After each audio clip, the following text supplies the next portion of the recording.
انشر رحمتك وأحيي بلدك الميت اللهم اغثنا اللهم اغثنا اللهم اغثنا. روئیں گڑ گڑائیں اللہ سے معافی مانگیں.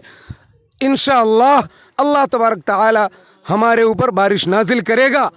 اللہم اغثنا غیثا مغیثا مریعا مریعا طبقا غدقا عاجلا غیر رائس نافعا غیر ضار.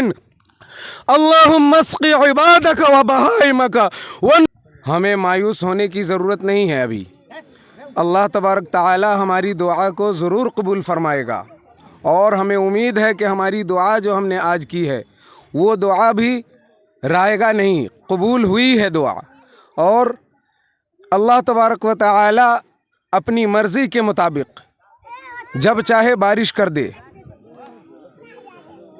جب چاہے اللہ تبارک تعالی بارش کر دے. 5 باتوں کا علم اللہ تبارک تعالی کے علاوہ کوئی نہیں جانتا. مادر رحم میں کیا ہے اللہ تعالی ہی جانتا ہے. اور ہماری موت کب آئے گی اللہ کے علاوہ کوئی نہیں جانتا. پھر کس جگہ ہماری موت آئے گی یہ بھی اللہ ہی جانتا ہے. اور بارش کب ہوگی یہ اللہ تبارک و تعالی ہی جانتا ہے. ہمارا کام ہے دعا کرنا. ہم اللہ سے التجا کرتے رہیں، رو رو کر گڑ گڑا کر دعا کرتے رہیں. اللہ تبارک تعالی ہمارے اوپر ضرور بضرور بارش نازل کرے گا. اور رہی بات ہمارے سماج کی، ہمارے سماج میں، ہمارے معاشرے اور سوسائٹی میں ہماری بدعمالیوں کی وجہ سے یہ بارش رکی ہوئی ہے. اللہ تبارک تعالی نے اپنے باران رحمت کو روک رکھا ہے. ہم جب ہی توبہ کرنا شروع کر دیں اسی وقت بارش ہو جائے گی.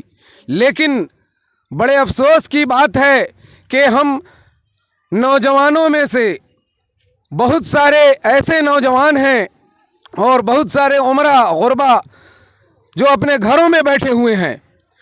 کچھ چند لوگ ہی عیدگاہ میں حاضر ہوئے تھے. آج بہت ہی کم تعداد تھی، لگ بھگ گاؤں کے آدھی تعداد بھی نہیں آئی تھی. تو پھر ہم کل کوشش کریں گے اور پھر دوبارہ اللہ تبارک تعالی سے دعا التجا کریں گے. بارش ضرور ہوگی. یہ ہمارے گناہوں کی وجہ سے بارش نہیں ہو رہی ہے. طاقوں میں ہے سجی ہوئی، طاقوں میں سجی ہوئی، پڑھتے نہیں کبھی اللہ کی کتاب تو بارش کہاں سے ہو. بدنام ہے شباب تو بارش کہاں سے ہو. پیتے ہیں جب شراب تو بارش کہاں سے ہو. کانٹا ہوا عزیز معطوب ہے گلاب، رونے لگا گلاب تو بارش کہاں سے ہو. اللہ تبارک تعالی سے دعا کریں اور رو رو کر گڑ گڑا کر عاجزانہ مخلصانہ بغیر التجا کیے ہوئے بارش نہیں ہوگی.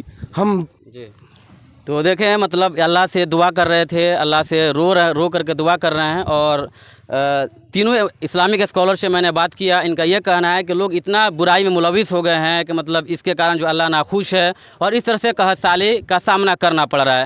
آج دیکھیے، آج جیسے کہا گیا تھا، ٹائم بھی فکس کر دیا گیا تھا کہ آج استسقاء کی نماز ادا کی جائے گی، لیکن ہم کو لگتا ہے کہ 20% بھی گاؤں کے جو لوگ یہاں پہ نہیں جھوٹے ہیں نماز پڑھنے کے لیے، تو پھر کیسے اللہ کو ہم خوش کر سکتے ہیں. ان کا کہنا ہے. ایک چیز اور آپ سے پوچھنا چاہیں گے مولانا صاحب، جیسے آپ نے کہا کہ ہمیں مادر میں کیا ہے یہ اللہ جانتا ہے، لیکن آج ہے سائنس کا زمانہ. سائنس ابھی جیسے کوئی جاتا ہے الٹرا ساؤنڈ کرانے تو اس میں معلوم چل رہا تھا کہ بچہ ہے کہ بچی ہے، اور آپ نے کہا کہ ہمیں مادر میں کیا ہے اللہ جانتا ہے. اس کا جو آپ کیسے کٹاش کریں گے according to Islam, according to hadith, according to Quran, یا سائنس کا جواب آپ کس طرح سے دیں گے اس کا؟ دیکھیے، سب سے پہلے جب انسان مرد عورت آپس میں ملاپ کرتے ہیں تو اس وقت کسی کو خبر نہیں ہوتی ہے کہ بچہ کیا ہوگا. اس وقت کوئی نہیں جانتا ہے کہ بچہ لڑکا ہوگا یا لڑکی ہوگی. یہ سائنس کا دور ہے. اس وقت تو صرف اللہ ہی جانتا ہے کہ وہ کیا پیدا کرنے والا ہے. ایک دے گا یا 2 دے گا، یا دونوں لڑکی ہی دے گا، یا دونوں لڑکا ہی دے دے گا. یہ صرف اللہ تبارک تعالی ہی جانتا ہے. اس وقت کسی کو خبر نہیں ہوتی ہے. بعد میں جب بچہ نشو و نما پاتا ہے، پیٹ میں جب بچہ قرار پا جاتا ہے، جب اس کے ہاتھ پیر تیار ہو جاتے ہیں، ہاتھ پیر